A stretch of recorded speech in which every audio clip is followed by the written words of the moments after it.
తాకట్లో ఉన్న మీ బంగారాన్ని విడిపించి ఆ రోజు ఆన్లైన్ రేటుకి కొంటాం. Sharma gold company. నమస్కారం, సుమన్ టీవీకి స్వాగతం. నేను మానస. ఈ రోజు మనతో పాటు ఉన్నారు ప్రముఖ జ్యోతిష్యులు బ్రహ్మశ్రీ నందిబట్ల శ్రీహరి శర్మ గారు. వారితో మాట్లాడదాం. అలాగే మన శ్రావణ శుక్రవారం రోజు గురువు గారు పూజా విధానం చేసి చూపించారు. చక్కగా ఆ వీడియో చూసి చాలా మంది పూజ చేసుకున్నారు. అయితే కొంతమంది కామెంట్స్ కూడా చేశారు, అంటే ఆ రోజు పూజ చేసుకోవడానికి వీలు కుదరని వాళ్ళు మళ్ళీ శుక్రవారం చేసుకోవచ్చా, ఏ విధంగా చేసుకోవచ్చు, ఇలా చాలా కామెంట్స్ వచ్చాయి. వాటి గురించి కూడా మనం ఈరోజు మాట్లాడదాం. గురుగారు నమస్కారం అండి. వాగర్థ వివ సంపృక్తౌ వాగర్థ ప్రతిపత్తయే జగతః పితరౌ వందే పార్వతీ పరమేశ్వరౌ. ఆదిత్యాయ చ సోమాయ మంగళాయ బుధాయ చ గురు శుక్ర శనిభ్యశ్చ రాహవే కేతవే నమః. శృంగేరి జగద్గురు పీఠాధిపతులకి, కంచి పీఠాధిపతులకి నమస్కారములు తెలియజేసుకుంటూ కార్యక్రమాన్ని ప్రారంభిద్దాం. గురుగారు, మొన్న మీరు చేసినటువంటి వీడియో శ్రావణ శుక్రవారం రోజు వరలక్ష్మి వ్రతం ఏ విధంగా చేసుకోవాలి అనే వీడియో కూడా చాలా మంది చూశారు. చాలా కామెంట్స్ కూడా వచ్చాయి. అందులో మరీ ముఖ్యంగా వచ్చిన కామెంట్ ఏంటి అంటే, ఆ శుక్రవారం గనక పూజ చేసుకోలేని వాళ్ళు, కుదరక చేసుకొని పక్షంలో ఇప్పుడు వచ్చేటువంటి శుక్రవారం రోజు చేసుకోవచ్చా? ప్రత్యేకించి ఇప్పుడు 5 వారాలు వచ్చాయి మనకి శుక్రవారాలు కాబట్టి 4వ వారం 5వ వారం కూడా చేసుకోవచ్చా? ఒకవేళ చేసుకుంటే ఏ విధంగా పూజ చేసుకోవచ్చు విషయాలు తెలుసుకోవాలనుకుంటున్నారు. తప్పకుండానమ్మా. అయితే వీక్షించేటువంటి సుమన్ టీవీ ప్రేక్షకులకి మనకు ఈ నెలలో 5 శుక్రవారాలు వచ్చాయి. 3వ శుక్రవారం నాడు పౌర్ణమి అవ్వడం, ఆ రోజునే వరలక్ష్మి వ్రతం కూడా ఉండడం, విశేషించి అమ్మవారిది మరియు అయ్యవారి యొక్క అనగా వెంకటేశ్వర స్వామి అనగా శ్రీనివాసుని యొక్క నక్షత్రం ఉండడం, ఆ మంచి పర్వదినాన్ని పురస్కరించుకుని మనం అంటే వినూత్నంగా చేయాలని కాదు, శాస్త్రీయబద్ధముగా అందరూ చేసుకునేటువంటి విధానంతో కాకుండా, శాస్త్రలోపం అనేటువంటిది లేకుండా చక్కగా శాస్త్రం ప్రకారము ఏ విధంగా చేయాలో చేసుకుంటూ అమ్మవారికి ఇంకా విశేషమైనటువంటి ఆరాధన, ధ్యానము, ఆవాహనం అనేటువంటివి ఇవ్వాలి. అందుకనే రహస్యకృతముగా ఎక్కడో మర్మగర్భితమైనటువంటి అమ్మవారి యొక్క అనగా దేవీ ఖడ్గమాలకి సంబంధించి అనుసంధానం చేసుకుంటూ ఉన్నటువంటి షోడశ లక్ష్మీ దేవతల్ని, అమ్మవార్లని విష్ణువుతో సహా ఆవాహన చేసేటటువంటిది పూజ. ఇటువంటిది మనం చేయడం జరిగింది. చాలామంది ఆదరించారు. అసలు కామెంట్స్ రూపంలోనైతే ఆనందపడాల్సినటువంటిది ఏంటంటే, ఈ వీడియో చూస్తూ చేసుకున్నాం అనేసరికి ఒక మంచి కార్యక్రమానికి అందరూ దాన్ని ఊతమిస్తే ఎలా ఉంటే స్వీకరించిన ఆ మంచి కార్యక్రమాన్ని ఆదరించిన అనడానికి చాలామంది కమెంట్స్ రూపంలో తెలియచేయడం జరిగింది. ఈ వీడియో చూస్తూ చేసుకున్నామని నిజంగా నేను ధన్యుడిననే చెప్పవచ్చు. అందరికీ వీక్షించేటువంటి మహిళా ప్రేక్షకులకు అందరికీ కూడా అందరూ ఎంతో చక్కగా ఆదరించారు. అయితే కొన్ని కామెంట్స్ రూపంలో కూడా మీరు అన్నట్టుగా చూడడం జరిగిందమ్మా. కొన్ని కారణాల వల్ల, లేదా ట్రావెలింగ్లో ఉండడం వల్లనో, ఇంట్లో ఏదైనా ఇబ్బందులు రావడం వల్లనో కార్యక్రమం చేసుకోలేకపోయాం. మరి అటువంటప్పుడు ఎప్పుడు చేసుకోవాలి? మిగిలినవి ఇంకా 2 శుక్రవారాలే. అయితే ఈ మిగిలినటువంటి 2 శుక్రవారాలలో గనక చూసుకున్నట్లయితే ఏది సరైనటువంటి శుక్రవారం అనేటువంటిది మనం చూసుకోవాలి.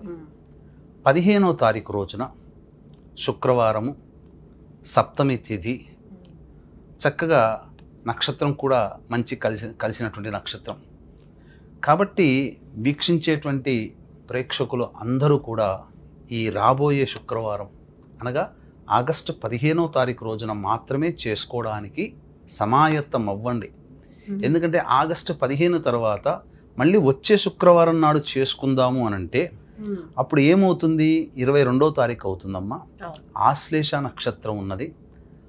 చతుర్దశి అమావాస్యకి ముందు రోజు 11 గంటల నుంచి మళ్ళీ అమావాస్య ప్రారంభమవుతుంది. అంటే మనకు సూర్యోదయం తిథి లెక్క కాదు, అమావాస్య అపరాహ్న కాలంలో ఉన్నటువంటి రోజునే మనం పరిగణనలోకి తీసుకోవాలి. కాబట్టి ఈ 15 శుక్రవారం కాకుండా 22వ తారీఖు శుక్రవారం నాడు అపరాహ్న కాలానికి అమావాస్య వస్తుంది. కాబట్టి అది అమావాస్యకి సంబంధించినటువంటి తిథిగానే మనం పరిగణిస్తాం. అప్పుడు చేసుకోవడం కంటే కూడా ఈ 15వ తారీఖు రోజున చేసుకోవడం అనేటువంటిది చాలా శ్రేయస్కరం. కాబట్టి వీక్షించేటువంటి మహిళా ప్రేక్షకులు మళ్ళీ ఈ యొక్క కార్యక్రమాన్ని అనగా యూట్యూబ్లో మన వాళ్ళు అనగా సుమన్ టీవీ వాళ్ళు అనేక మాధ్యమాలలో ఈ యొక్క వరలక్ష్మి వ్రత పూజా విధానాన్ని వీడియో రూపంలో అందజేశారు. కాబట్టి మళ్ళీ మీరు ఆ వీడియోను ఒకసారి చూసి ఆ విధంగా చేసుకోండి. చక్కగా చేసుకున్నట్లయితే రెగ్యులర్గా మీరు చేసుకునేటువంటి పూజ కంటే కూడా విభిన్నముగా ఉంటుంది, శాస్త్రీయముగా ఉంటుంది. ఇది చాలామందికి తెలియదు. కేవలం ఉపాసనాపరులు మాత్రమే దీనిని ఆచరిస్తారు. అంటే హై స్టేజ్ లెవెల్లో ఉన్నటువంటి విద్య ఉన్నటువంటి వాళ్ళు ఇప్పుడు మనం చేసినటువంటి మొన్న పూజ ఏదైతే ఉందో ఆ విధానంగా చేసుకుంటారు. అంటే శ్రీ సూక్త విధానముగా అమ్మవారి ఆవాహన కార్యక్రమం. కాబట్టి ప్రేక్షకులందరూ కూడా ఆ వీడియోని మళ్ళీ ఒకసారి తిలకించి శుక్రవారం రోజున ఉదయం పూట అశ్విని నక్షత్రం ఉంటుంది కాబట్టి అప్పుడు చేసుకోవడం సబబు అని చెప్పవచ్చమ్మా. ఉదయం పూట ఉంటుంది, ఆ విధంగా చేసుకోండి, తప్పకుండా మీకు మంచి జరుగుతుంది. గురుగారు, మరి పోయిన శుక్రవారం చక్కగా పూజ చేసుకున్న వాళ్ళు ఈ రోజు కూడా అంటే ఇప్పుడు వచ్చేటువంటి మీరు చెప్పినటువంటి 15th ఆగస్టు రోజున కూడా పూజ చేసుకోవచ్చు అంటారా? అంటే మళ్ళీ పూజ చేసుకోవచ్చా? అలాగే కొంతమందికి ఆర్థిక కష్టాలు చాలా ఉంటాయి, ఎన్నో ఇబ్బందులు పడుతూ ఉంటారు. లేదంటే సో పెళ్లి కాని వాళ్ళు తొందరగా వివాహం కావాలన్నా, దాంపత్య సమస్యలు ఏమైనా ఉన్నవాళ్ళు కూడా ఏ విధంగా పూజ చేసుకోవచ్చు ఈ 15 శుక్రవారం రోజున? తప్పకుండానమ్మా. ఎందుకంటే శ్రావణ మాసం వెళ్ళిపోయింది అని అంటే మళ్ళీ లక్ష్మీ వ్రతం చేసుకునే అవకాశం ఉండదేమో అని చాలామంది అన్ని వారాలు చేసుకునే ఆచారం ఉంటుంది. అయితే వరలక్ష్మి వ్రతం మాత్రం పౌర్ణమి ముందు వచ్చే రోజున చేసుకోమన్నారు. చేసుకోలేని వాళ్ళు ఎట్లాగో 15వ తారీఖు శుక్రవారం నాడు చేసుకుంటారు. మళ్ళీ మీకున్నటువంటి ఆలోచన చాలామందికి ఉంటుంది. అంటే ఇప్పుడు మళ్ళీ చేసుకున్నాం, అమ్మవారికి స్వామికి పూజ చేసుకోవడానికి మనసు ఎప్పుడు రెడీగా ఉండేవాళ్ళు చాలా మంది ఉంటారు. మళ్ళీ ఇంకోసారి చేసుకుందాం అనుకుంటారు. ఇప్పుడు ఒకసారి సినిమా చూస్తాను నచ్చుతుంది, మళ్ళీ ఇంకోసారి చూడమా? అట్లాగే మనమందరం మనుష్యులం, సామాన్యమైనటువంటి మానవులం. మనకుండే ప్రేమ ఆప్యాయత ఎలాగైతే మనం చూపిస్తామో, మాటి మాటికి చూపిస్తామో, దేవుడి పూజల్లో కూడా చాలామంది భక్తి ప్రపత్తులతో ఇంకొకసారి చేసుకుంటే బాగుండు, ఇంకా చేసుకుంటే బాగుండు అనే కోరిక ఉంటుంది. తప్పకుండా చేసుకోవచ్చు. ఈసారి వైభవలక్ష్మి వ్రతం చేసుకోండి. మొన్న పోయినసారి ఎలాగో వరలక్ష్మి వ్రతం చేసుకున్నారు, ఈసారి వైభవలక్ష్మి చేసుకోండి. ఎందుకంటే జీవితం వైభవోపేతంగా కావాలి కాబట్టి వైభవలక్ష్మి వ్రతం చేసుకోవచ్చు. అయితే వీక్షించేటువంటి ప్రేక్షకుల్లో చాలామందికి ఉండేటువంటి చిన్న చిన్న తప్పులు ఏం చేస్తారంటే, ఆ వరలక్ష్మి వ్రతం కానీ వైభవలక్ష్మి వ్రతం కానీ పుస్తకాన్ని పట్టుకొని చేస్తారు.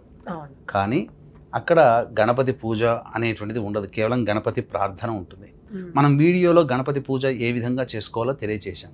కాబట్టి అంతకుముందు చేసినటువంటి వీడియోని మళ్ళీ ఇంకొకసారి చూసి గణపతి పూజ విధానంగా చేసుకొని గణపతి యొక్క అనుజ్ఞ తీసుకొని తదనంతరం ఈ యొక్క వైభవలక్ష్మి కానీ లేదా మళ్ళీ వరలక్ష్మి వ్రతాన్ని కూడా చేసుకోవచ్చు, తప్పు లేదు, అందులో ఏం సందేహం లేదమ్మా. అయితే వీక్షించేటువంటి ప్రేక్షకులకి గమనిక, ఈ యొక్క 16వ తారీఖు రోజున జన్మాష్టమి సందర్భంగా మన పీఠమాధ్వర్యంలో జాతకరీత్యా కలుగు అన్ని రకాల సమస్యలు కనుక విద్య, వివాహ, ఉద్యోగ, దాంపత్య, అనారోగ్య సమస్యల నివారణకి సర్వదోష నివారణ పూజలు, హోమాలు, ప్రత్యేకించి శ్రీకృష్ణ జన్మాష్టమి సందర్భంగా కాబట్టి శ్రీకృష్ణుని యొక్క హోమం, శ్రీకృష్ణ నామ హోమం అనేటువంటిది జరుగుతుంది. అంతేకాకుండా మేష, మిథున, కర్కాటక, సింహ, కన్య, వృశ్చిక, ధనుసు, కుంభ, మీన రాశుల్లో జన్మించినటువంటి వారికి సర్వదోష నివారణగా శనిదోష నివారణ ఉన్నాయి కాబట్టి శనిదోష నివారణ పూజల, హోమాలు కూడా జరిపించడం జరుగుతుంది. ఈ కార్యక్రమంలో నమోదు చేసుకున్నటువంటి వాళ్ళకి శ్రీకృష్ణుడు సదా ధరించేటువంటి వైజయంతి మాల ఏదైతే ఉంటుందో అది మీకు కానుకగా పూజ చేసి ఇవ్వడం జరుగుతుంది. కానుకగా ఇవ్వడం జరుగుతుంది. అవకాశం ఉన్నవాళ్ళు కార్యక్రమ తదనంతరం కాంటాక్ట్ చేసి మీ గోత్రనామాదులు నమోదు చేసుకోవచ్చు. అలాగే ఇప్పుడు మనం ఆర్థిక బాధలు, దాంపత్య సమస్యలు, అలాగే వివాహపరమైనటువంటి సమస్యలు ఉన్నవాళ్ళు ఉంటారు. కాబట్టి ప్రత్యేకించి ఈ 3 రకాల సమస్యలతో బాధపడేటువంటి వాళ్ళకి ఆయా సమస్యకి అనుకూలంగా మా కుటుంబంలో మా అమ్మాయికి పెళ్లి కావాలి, లేదా మా అబ్బాయికి వివాహం చేసాం, కోడలు 2 రోజులే కాపురం చేసి వెళ్ళిపోయిందని దాంపత్య సమస్యలతో ఇబ్బంది పడేటువంటి వాళ్ళు, వ్యాపారం పెట్టి నష్టపోయామని చెప్పి ఏదైనా సమస్యకి ఏదైనా కానీ ఈ 3 సమస్యలకి లక్ష్మీ ఆరాధన విశేషంగా చేసుకోవాలి. కాబట్టి ఏం చేస్తారు, ఈ వరలక్ష్మి వ్రతంలో చేసుకున్నప్పుడు అమ్మవారికి ఏదో అర్చన చేస్తారు, నామావళి చదువుతారు.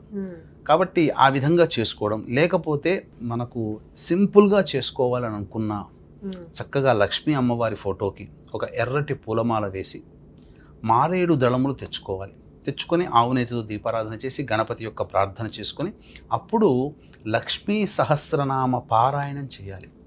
లక్ష్మీ సహస్రనామ పారాయణం చేసి ధూపదీప నైవేద్యాలలో భాగంగా అమ్మవారికి ఇష్టమైనటువంటి తీపి పదార్థము బెల్లం పాయసం కానీ లేకపోతే క్షీరాన్నం కానీ అనగా ఆవు పాలతో చేసినటువంటి పాయసాన్నం కానీ అది నివేదనగా పెట్టి అప్పుడు ముగ్గురు ముత్తైదులకి స్త్రీ అలంకరణ వస్తువులు అద్దము దువ్వెన కాటుక గాజులు రవికబట్ట పూలమాల పసుపు కుంకుమ ఆ ముగ్గురు ముత్తైదులు కానీ లేదా ఒక ముత్తైదు కానీ వాయనం ఇచ్చి ఆ యొక్క ఆమె ఆశీర్వచనం ఆ ముత్తైదు యొక్క ఆశీర్వచనం కనుక తీసుకొని మీ సమస్య తొలగిపోవాలి ఆశీర్వదించండి అని చెప్పి 3 సార్లు కనుక ఆశీర్వచనం తీసుకుంటే వాళ్ళకి చాలా మటుకు దాంపత్య సమస్యలతో బాధపడేటువంటి వాళ్ళకి ఎలా అయినా కానీ మనఃపూర్వకంగా యాక్సెప్టెన్స్ అనేటువంటిది వస్తుంది. అలాగే వివాహ సమస్యలతో బాధపడేటువంటి వాళ్ళకి ఈ విధమైనటువంటి పరిహారం ఈ యొక్క 15వ తారీఖు శుక్రవారం రోజున చేయడం ద్వారా సంబంధాలు వచ్చినవి నిశ్చయం అవ్వడం కానీ లేదా అసలు రాని వాళ్ళంటికి కూడా సంబంధాలు రావడం జరుగుతుంది.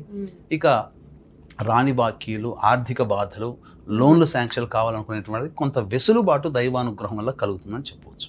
చాలా మంచి విషయాలు తెలియజేశారు గురుగారు. అంటే అందరికీ నిత్యం ఉండేటువంటి సమస్యలే ఇప్పుడు ఆ సమస్యలకి ఎలాంటి పరిహారాలు దొరుకుతాయి, ఎలా మనం పూజించుకోవాలి అనే విషయాలు తెలియజేశారు. ప్రత్యేకించి వీడియోలో అందరూ అడిగినటువంటి కామెంట్స్ ఏవైతే సందేహాలు అడిగారో వాటికి పరిష్కారాలు తెలియజేశారు గురుగారు. ధన్యవాదాలు. సర్వం శ్రీ ఉమామహేశ్వర పరబ్రహ్మార్పణమస్తు.